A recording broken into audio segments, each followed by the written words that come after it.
Mesdames, Messieurs, bonjour. Bonjour à vous. Bonjour à tous, chers frères. Bonjour à chers abonnés de notre chaîne. Je suis Élisée Yonta, analyste financier et économiste, et je fais une présentation qui s'intitule Analyse du bilan du capitaine Ibrahim Traoré après 2 ans de transition à la tête du Burkina Faso. Voilà.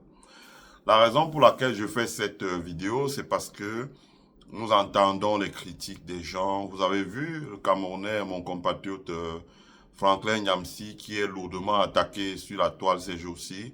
Ce sont des attaques diligentées par les hommes politiques. Les hommes politiques dans notre pays, que j'appelle ce qu'on appelle les odulatistes. Mais ça, c'est une autre histoire. Hein, pour ceux qui connaissent l'histoire du Cameroun, ils savent que il y a ceux qui étaient dans le camp de l'UPC qui voulaient l'indépendance du Cameroun et il y a ceux qui étaient derrière un colon Lupolo Djoula qui ne voulait pas du tout l'indépendance du Cameroun. Donc l'UPC a été décapité à tel point que même ceux qui aujourd'hui disent parler au nom de l'UPC sont des odulatistes. Voilà. Donc la machine de l'UPC a été complètement enterrée. Et quand vous retrouvez encore quelques UP6, enfin, qui étaient dans le combat, ce sont des gens qui sont sortis de la brousse parce qu'ils avaient retourné leur veste. Donc, le contexte est difficile. Et donc, notre compatriote Franklin Nyamsi subit des attaques inouïes. Et je peux vous rassurer que moi-même, je reçois des dizaines de coups de fil ici en disant qu'il faut se jeter sur lui. Et je profite d'une vidéo comme celle-ci pour dire non. Je ferai une vidéo pour soutenir Franklin Nyamsi. Je n'ai toujours pas été d'accord avec lui sur tout ce qu'il a fait, sur tous les points, sur tout son cheminement, etc. On n'a pas toujours été d'accord. Mais au moins, s'il y a une chose sur laquelle j'ai comme position de principe, c'est que je ne suis pas toujours d'accord avec tout ce qu'il dit. Hein. Par exemple, tout ce qu'il déverse sur le président Ouattara, avec qui il était hier. Voilà. Hein, comme je le dis toujours, moi, le président Ouattara, c'est un tonton. J'ai bien connu en France, c'est un président, je ne veux pas parler de lui. Mais vous m'avez jamais entendu faire des vidéos pour l'insulter. Jamais de la vie. Voilà, jamais de la vie. Et de la même manière, le président Laurent Gbagbo, on a mouillé la chemise ici, là, pour le soutenir quand il était en prison en disant il n'en est pas question. Mais vous ne m'avez aussi jamais entendu tenir des propos déplacés vis-à-vis de lui. Je pense que dans un sens comme dans un autre, moi, je suis bien placé pour connaître la douleur que d'un et l'autre ont vécu. Voilà. L'un et l'autre ont vécu. Et comme j'ai toujours dit sur la page, sur ma page Facebook, ce sont des frères. Quoi que vous disiez, ce sont des gens qui se connaissent bien et qui se connaissent même mieux que vous. Donc, ça sert à rien d'entrer dans ces choses-là. Donc, j'ai pas souvent été d'accord avec Niamsi. J'ai pas été d'accord avec lui quand il avait soutenu activement Blaise Compaoré, avec tout ce qu'on sait sur Blaise Compaoré. Je vais parler dans les détails ici. Et par exemple, son implication dans ce qui s'est passé au Libéria, en Sierra Leone, où des dizaines de personnes ont perdu la vie. Vous allez au Congrès, là, à Washington, à la librairie du Congrès, vous allez voir, tout est consigné par écrit. Vous allez voir des choses affreuses dans lequel il y avait même un Camerounais qu'on appelle Geradine Barra qui était impliqué. Mais ça ne nous a pas, je veux dire que ce n'est pas pour ça que je vais me mettre à le lyncher. Et à le lyncher, c'est parce que je sais très bien que le fait qu'ils soutiennent les leaders de l'AES au Cameroun, ça dérange beaucoup de personnes. Ça dérange beaucoup de personnes. Et qui aimeraient le contrôler, que ce soit lui, que ce soit Nathalie Yam, qui aimerait le contrôler. Et moi, je dis que le changement qui est intervenu dans l'AES en termes sécuritaires, en termes économiques, en termes de souverainisme économique, etc., sera bénéfique pour le continent africain dans les années à venir. Hein. Dans les années à venir, on aura l'occasion, on aura tout le temps d'en parler. Donc. Je vais parler du bilan du capitaine Ibrahim Traoré. Le capitaine Ibrahim Traoré prend le pouvoir au Burkina Faso dans un pays qui est en lambeaux. J'espère que mon ami Antoine Élisée Zornaba est encore vivant. Il était, avant que le coup d'État n'intervienne, il était questeur à l'Assemblée nationale. On a d'ailleurs le même nom. Moi, je m'appelle Élisée. Le nom, prénom. Il s'appelle Élisée, je m'appelle Élisée. Donc, je suivais sur sa page, j'échangeais avec lui. Le Burkina était en lambeaux. Ça, il faut le dire. Le pays tenait à peu près sur 20% de son territoire. L'insécurité, les populations avaient fui l'arrière-pays pour venir s'entasser à Ouagadougou. C'était vraiment désagréable. Il y a des choses que je ne peux pas dire là, parce que j'ai des amis burkinabés avec qui on échange. Je ne veux pas parler d'eux dans une vidéo comme ça. Mais ça faisait mal, vraiment. Ça faisait mal. Vous pouviez sentir sur eux qu'ils étaient, voilà. J'ai changé avec des Camerounais qui vivent au Burkina Faso et qui étaient même, qui y étaient allés pour faire de grandes choses. Et qui disaient vraiment, on a perdu 5 ans. Bon. Et donc, quand il y a eu l'arrivée du capitaine Ibrahim Traoré, on a vu une lueur d'espoir, on a vu une jeune génération d'officiers, le capitaine Ibrahim Traoré et d'autres autour de lui commencer à travailler. Moi, j'aime beaucoup le capitaine Sorgo. Voilà. J'aime aussi celui qui s'occupe des services de renseignement, là, et tout. Capitaine Yabri. Donc, une jeune génération d'officiers qui ont commencé à travailler et remettre de l'ordre progressivement dans leur pays, d'abord au niveau sécuritaire. On a vu comment la sécurité a commencé à revenir petit à petit au Burkina Faso, rassurer les populations, rescue, on dit en anglais rescue, secourir les populations qui étaient restées bloquées dans les campagnes parce que d'autres ne pouvaient pas fuir, peut-être parce qu'ils étaient âgés, parce qu'ils étaient très jeunes, etc. Les secourir en faisant des convois escortés par l'armée pour les approvisionner en nourriture. Ça, on a tous vu ça, des reportages, réorganiser l'armée, une armée qui était à terre. Moi, ça m'a pratiquement mis les larmes aux yeux quand j'ai vu le capitaine Ibrahim Traoré dire que quand il arrive, ils ont 234 fusils mitraillettes sans cartouches, dont le Togo qui les prête des armes avec des munitions. Donc, ils arrivent à se battre. Donc, quand les terroristes venaient, les militaires avaient les bâtons. Vous imaginez ça? Les militaires avaient les bâtons pour se défendre, les sentinelles. Donc, c'était vraiment terrible. Donc, ils ont réussi à reconstruire l'armée. Et il est temps qu'on commence, parce que 2 ans déjà, on peut déjà parler de leur bilan. Donc, je voulais lire cet article que j'ai récupéré dans Afrima, qui est un magazine économique africain, et qui parle du bilan du capitaine Ibrahim Traoré. Et donc, je vais analyser un peu. 2 ans de présidence, les réalisations majeures du capitaine Ibrahim Traoré, président du Faso. Depuis son arrivée au pouvoir, le capitaine Ibrahim Traoré a mis en place de nombreuses réformes et projets visant à renforcer l'économie, l'agriculture et la souveraineté du pays. Voici quelques-unes des principales réalisations. D'abord, la croissance économique. Le PIB du Burkina Faso est passé de 18 800 milliards à 22 100 milliards. Voilà. En 2 ans, le PIB du Burkina Faso est passé de 19 000 milliards, on va dire, à 23 000 milliards. Donc, 19 000 milliards, il y a eu une augmentation, 19 000 milliards à 23 000 milliards, il y a eu une augmentation en termes de milliers de milliards. Donc, c'est très important, parce que 3 000 milliards d'augmentation, c'est très important. Le refus des prêts internationaux, il a rejeté les financements du FMI et la Banque mondiale, affirmant que l'Afrique n'a pas besoin du FMI et la Banque mondiale, de l'Europe ou de l'Amérique. Donc, comme il avait expliqué lui-même dans une certaine de ses interviews, je pense que ça c'est le journal qui le dit. Je pense que le Burkina Faso va travailler avec le FMI, mais un peu comme Ousmane Sonko au Sénégal, ça veut dire que nous on recourt aux institutions internationales quand on en a besoin. Et non pas comme on voit dans les pays comme le Cameroun. Dès que quelqu'un est nommé ministre, il se bat pour trouver combien il peut avoir à l'étranger parce que bon, vous savez vous-même, quand il y a ça, il y a sa part, il y a, et puis après on laisse les liabilities à nous autres générations futures en disant vous allez travailler pour rembourser ça. Donc le capitaine Ibrahim Traoré a supprimé les conventions de non-double imposition et obligé les compagnies multinationales qui étaient dans son pays à payer des impôts. Il a fermé certaines niches d'évasion fiscale et qui ont permis de reconstituer la trésorerie de l'État du Burkina Faso, ce qui fait qu'il n'avait plus forcément besoin d'aller chercher les prêts chez les bailleurs. Mais avec la sécurité qui revient, on a vu comment les bailleurs de fonds, la Banque mondiale, etc. sont chez eux pour les aider à travailler maintenant, à mettre des programmes de construction majeure des infrastructures. 3. La réforme des salaires. Réduction des salaires des ministres et des parlementaires de 30% et augmentation de 50% pour les fonctionnaires. Voilà. Ça veut dire que couper du gras dans le salaire des ministres et des parlementaires, hein, dans leur traitement qui est souvent très onéreux. On peut le voir même dans des pays comme le Cameroun. Et travailler à rehausser le pouvoir d'achat des fonctionnaires pour qu'ils puissent être moins susceptibles d'être corrompus, par exemple. 4. Au niveau de l'économie nationale, remboursement de la dette locale du Burkina Faso. Il n'a pas payé toute la dette, mais il a amorcé le processus de remboursement. Je rappelle que le processus de remboursement de la dette au Burkina Faso était gelé depuis des années. Voilà. 5. Industrie agroalimentaire, c'est important, agroalimentaire, l'agro-industrie.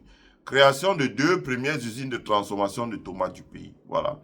Vous avez suivi lors de la visite du président John Dramani, lui-même vous a dit qu'au Burkina Faso, le pays a une grande capacité de transformation des produits, de production agricole et même de transformation. Il a parlé notamment même de la tomate, et donc le Burkina Faso se positionne avec 3 usines de tomates comme un champion de l'exportation des conserves de tomates. Voilà, parce que c'était un avantage, je rappelle, et je l'ai déjà dit. Le business de la tomate ici en Amérique, là, ça rapporte plus d'argent que le business de l'informatique.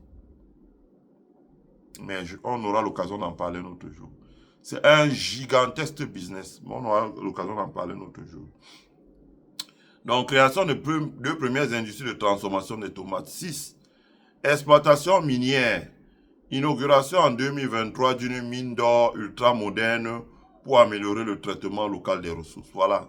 Une mine d'or mécanisée, ça permet d'engranger ce qu'on appelle les gains de productivité. Ça permet de réaliser des économies d'échelle et ça permet donc au Burkina Faso désormais de commencer à constituer des réserves en or, lesquelles réserves en or ils peuvent utiliser à l'avenir pour soutenir le développement d'un système monétaire dans leur pays. Donc l'or, à partir du moment où vous avez des réserves en or, vous êtes sur le bon train. Donc rien de mieux que de faire une mine moderne et de raffiner votre or sur place. Ça, le capitaine Ibrahim Traoré l'a fait. 7. Souveraineté économique, interdiction d'exporter l'or non raffiné vers l'Europe. Voilà.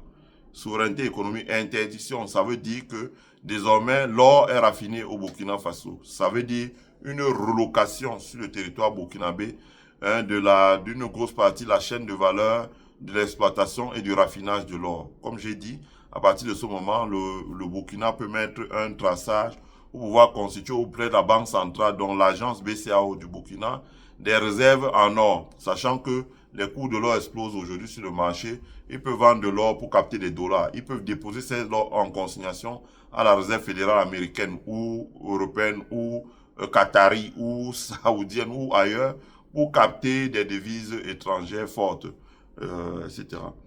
Donc, industrie textile, construction de la 2e usine de transformation de coton au Burkina Faso.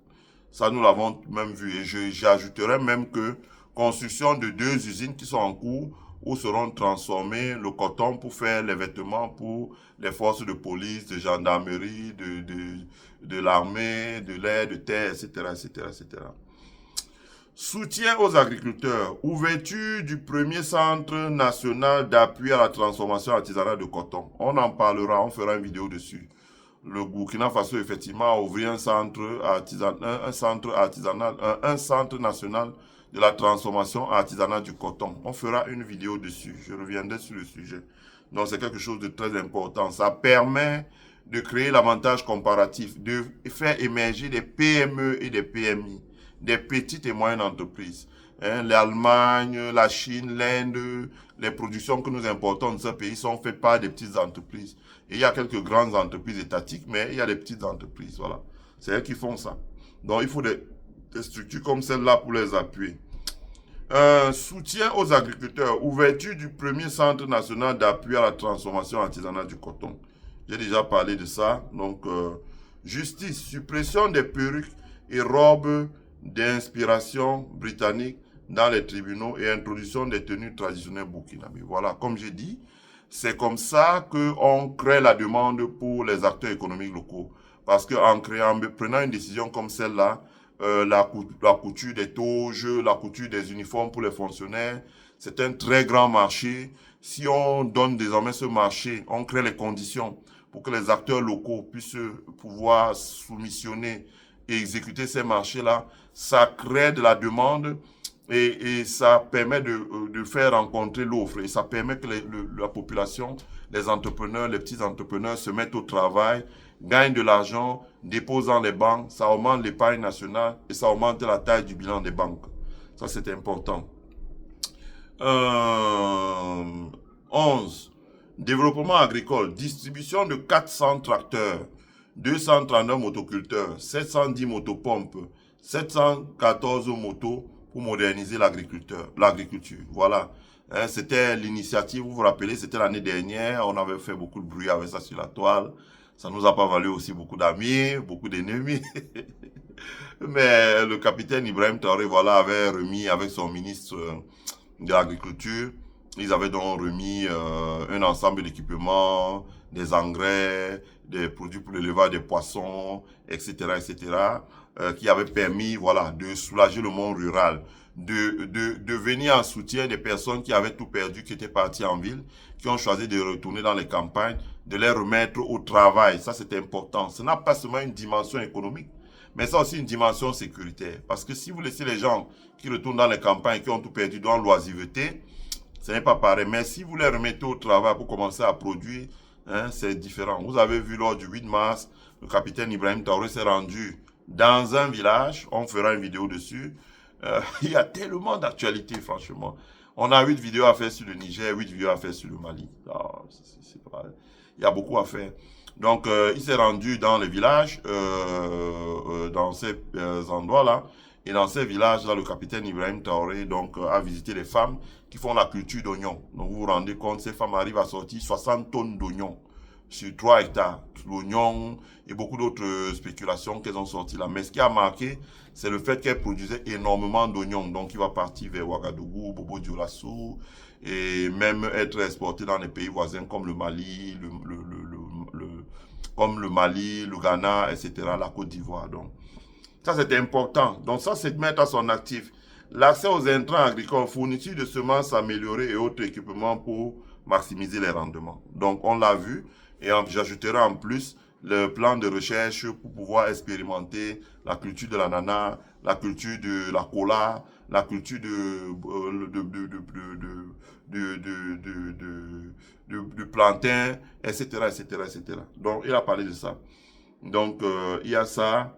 La production des tomates, l'augmentation de 315 000 tonnes en 2022 à 360 000 tonnes en 2024. Donc, il y a une augmentation de près de 45 000 tonnes. C'est énorme hein, dans l'agriculture au Burkina. La production du mil offre de 907 000 tonnes en 2022 à 1 100 000 tonnes en 2024. Donc, là, le Burkina a augmenté de 200 000 tonnes la production de mil au Burkina Faso. Ça, c'est important et il faut le mentionner. Hein. Il faut le mentionner. Ça, c'est vraiment important. Production de riz, progression de 280 000 tonnes en 2022 à 326 000 tonnes. Autrement dit, le Burkina a augmenté sa production de riz de 50 000 tonnes. C'est beaucoup. C'est une progression qui est intéressante. 326 000 tonnes, si le pays continue sur cette lancée, vous avez vu que le Burkina Faso a acquis du matériel pour faire le forage de l'eau souterraine. Le forage de l'eau souterraine va permettre de construire des lacs et désensabler les réserves d'eau qui existent, des lacs, des réserves, des barrages ou de retenues d'eau qui existent. Et ça va permettre donc d'avoir assez d'eau pour pouvoir pratiquer l'irrigation agricole, non, à travers les motopompes, pomper dans les réserves d'eau pour irriguer. Donc ça permet de faire 2 saisons. La saison pluvieuse, la saison humide, comme ils disent, et la saison sèche. Ça, c'est important. Indépendance militaire, interdiction d'opérations militaires françaises au Burkina Faso. Ouais, fermeture également des bases. Il faut ajouter ça et désormais la présence des troupes étrangères sur leur territoire, ce n'est plus le cas. Ce n'est pas quelque chose de mauvais. On se rappelle que le général de Gaulle est célébré en France parce qu'il avait demandé le départ des troupes françaises sur le territoire, des troupes américaines sur le territoire français. Donc, ce n'est pas quelque chose de méchant. Souveraineté médiatique, interdiction des médias français, bon, ça c'est autre chose. Autonomie sécuritaire, expulsion des troupes françaises du Burkina, ok. Et en 19, infrastructure, construction et modernisation des routes, élargissement et revêtement des routes nouvelles infrastructures. Voilà, donc on a vu comment IB a fait. il a acquis beaucoup de matériel pour permettre au génie militaire burkinabé de pouvoir construire et réaliser les infrastructures routières. Je pense aussi qu'il va falloir qu'il travaille à réaliser les infrastructures ferroviaires parce que si la route, vous la bitumez et vous laissez passer des camions qui transportent des charges extrêmement lourdes, la durée ne peut pas dépasser 10 ans. En revanche, si vous retirez ça, vous mettez sur le chemin de fer, la route va atteindre 30 ans parce que les charges extrêmement lourdes sont retirées sur ce qu'on voit aux États-Unis. Sur les autoroutes, là, c'est pas des trucs lourds. Et tout ce qui est lourd, chimie, dangereux, tout ça, ça passe sur le chemin de fer. Voilà. Je parle en connaissance de cause, puisque nous faisons beaucoup d'expéditions de marchandises, Amtrak, etc., etc., etc. Donc, je connais les coûts les plus bas sont les coûts par le chemin de fer, les coûts les plus élevés sont les coûts par la route, parce que sur les masses les plus élevées passent par le chemin de fer, et les masses ou les charges les moins élevées passent sur la route. Ce qui fait que les routes ici sont construites, ça dure 30 ans, hein, avant qu'on commence à faire les travaux de retouche. Donc, ça vous permet d'apprécier quand même qu'il y a du travail de fait et que le fait de vouloir nous faire passer pour des idiots, parce qu'on soutient Assimi Goïta, Ibrahim Traoré et Abdourahmane Tiani, c'est vraiment simplement nul, quoi. Deuxièmement, il y a des gens qui disent, ah oui, mais on fait ça pour l'argent. Mais quel argent? Quel argent? Je dis, les gens parlent. Je ne dis pas que je bois le caddie de Franklin Nyamsi. Et même si Franklin Nyamsi était allé au Mali prendre de l'argent, où est le problème? Où est le problème? Pourquoi j'étais à la Vindicte populaire le lyncher? Il fait un travail de communication. Il fait un travail. Je vais vous dire, j'ai regardé Ismaël Maïga, une de ses interviews là sur YouTube, où il y avait des gens qui lui demandaient, oui, pourquoi Ismaël Maïga, c'est un journaliste et activiste burkinabé, vivant ici aux États-Unis, je ne donnerai pas plus d'informations que ça, et qui communique beaucoup, et qui prend en compte au courant les analyses qu'on entend souvent sur les médias comme RFI, France 24, etc. Donc Ismaël Maïga, je regardais, quelqu'un lui posait la question, pourquoi vous êtes lancé sur les réseaux sociaux? Il a dit, écoutez, je pensais que notre image, notre histoire, etc., etc., tout ça est trollé et contrôlé par les médias qui sont à l'étranger, et que l'arrivée des réseaux sociaux représentait un progrès en termes de technologie. Et ce progrès en termes de technologie, il fallait s'en utiliser pour pouvoir avoir désormais la maîtrise de notre narrative, le contrôle de notre narrative, le contrôle de notre histoire, le contrôle de ce qui se passe chez nous. Vous comprenez? Il y a beaucoup de choses. Ça ne date pas d'aujourd'hui. Depuis qu'on est petit, quand on entend sur les grands médias internationaux, on se demande, mais de quoi parlent ces gens-là? Ils racontent tout et rien. On nous a mis dans la tête que nous avons commencé à exister avec l'arrivée de l'administration coloniale, alors que nous avons une histoire qui dure depuis des millénaires. Plusieurs millénaires. Donc, le travail que les gens comme les Franklin Nyamsi font de déconstruction de ces fausses idées, de réarmement moral de nos populations, d'éveil, d'éducation de nos populations. Moi, je connais des gens, quand vous êtes activiste comme on est là, beaucoup de gens nous écrivent. Moi, j'ai des gens qui m'écrivent en disant, écoute, moi, avant, j'allais boire les bières. Moi, j'ai des gens qui m'écrivent en Afrique en disant, avant, j'allais boire les bières. Aujourd'hui, je ne bois plus les bières. Aujourd'hui, je mange, je m'assois, je reste chez moi. Je ne suis plus dehors. Je cherche à regarder les vidéos, à entendre et poser les questions. Je lis ce que les gens écrivent dans les chats, sur Facebook, sur YouTube. Ça me permet de m'éduquer et ça me permet d'apprendre beaucoup de choses. Je m'aperçois que, comme on dit, le savoir, c'est un pouvoir. Ça a une influence. Et je commence à changer un tout petit peu. Moi-même, je regarde les vidéos de Franklin Nyamsi. Pas toutes. Mais il y en a que je regarde quand même. Comme la dernière qu'il a fait sur la sortie de Limbi Lobert. Voilà, il a dit ce qu'il avait à dire. Alors, ceux qui sont muets, qui restent dans leur maison, ils fabriquent des faux profils pour inciter les gens sur la toile. Voilà le bilan du capitaine Ibrahim Traoré. Je dis, si vous pensez donc que soutenir quelqu'un qui a un bilan comme ça, là, c'est quelque chose de mauvais, bon, montrez-nous quelqu'un d'autre qui aurait un bilan et arrêtez de nous dire que les gens sont élus. Il n'y a pas d'élection en Afrique. Il n'y en a pas. Peut-être dans les pays comme le Ghana, peut-être dans les pays comme le Sénégal. Mais tout le reste, les histoires là, ce n'est pas les élections, ça. Je ne veux même pas perdre le temps. Si quelqu'un pense qu'il y a des élections, qu'il sorte là, il me convainc qu'il y a des élections. Moi, j'étais au Cameroun. On dit élection. Bonamou Sadila. 600 bureaux de vote. Nous, on est sortis pour compter tous les bureaux de vote. On n'a pas compté 200 bureaux de vote. Quand quelqu'un a voulu demander où sont les autres bureaux de vote, on a failli l'embarquer. Il a fallu des négociations dures, même avec l'argent, pour qu'on le laisse. Ça veut dire que ce sont des bureaux fictifs. Je veux dire, ce ne sont pas des élections. Vous comprenez? Donc, lyncher un activiste sur la toile, alors que cet activiste vous a soutenu. Moi, je dis aux gens qui font ça, on verra si vous allez tenir 10 ans. Allons-y. Hein, la base, c'est déjà rétrécie comme ça. On verra si vous allez tenir 10 ans. Et quand il y aura du grabuge avec les gens qui vous ont protégé, avec qui vous faites vos affaires, on verra aussi, parce que nous serons désormais spectateurs. Voilà, je m'arrête ici, là. Donc, c'était le bilan du capitaine Ibrahim Traoré. Je dis donc que s'il y a des gens qui pensent que ce bilan-là n'est pas bon et qu'il y a des gens qui sont démocratiquement élus et qui font mieux, ben, qu'ils nous mettent ça ici sur la toile et débattons. Débattons. Débattons. Voilà. Je vous remercie. Je vous souhaite à tous et à toutes de passer une agréable semaine. Abonnez-vous à notre chaîne. Mettez-nous un like sur la vidéo pour que YouTube puisse la recommander au maximum de personnes. Et surtout, prenez soin de vous car ici le meilleur est à venir. Bye.